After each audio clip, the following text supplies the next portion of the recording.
Hello guys, good morning sa inyong lahat.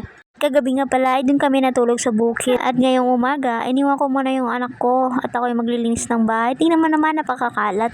Biglaan kasi ang pag-alis namin kahapon. Bakit ba ako nagpapaliwanag sa inyo?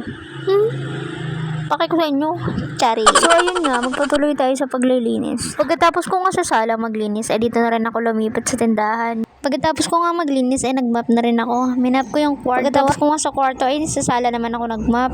Tingin naman napakabilis. Oh, saan ka dyan? Tapos na. Winalisan ko na rin pala dito yung balkon. Tapos, tinanggal ko na rin yung mga damit na nilaban ko kahapon. Oh, nilaban ko na nga rin pala yung mga kumot at punda namin. At hindi ko na mawari yung amoy. Akala mo na may isang taong kang hindi naglaba. Diyos ko. Siyempre, joke lang. Habang umiikot nga yung washing machine, ay nagwalis muna ako dito sa laba. Wala. Tapos agad. At pagkatapos ko nga magwalis, ay nagugas na rin ako ng pinggan. A few moments later. A few inches later. 2 hours later.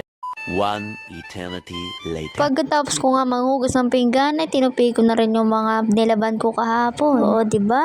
Tapos na akong maglaba. Huwag ka naman sanang umulan. Kaya tapos niya nga lang akong maglinis ng bahay at wala.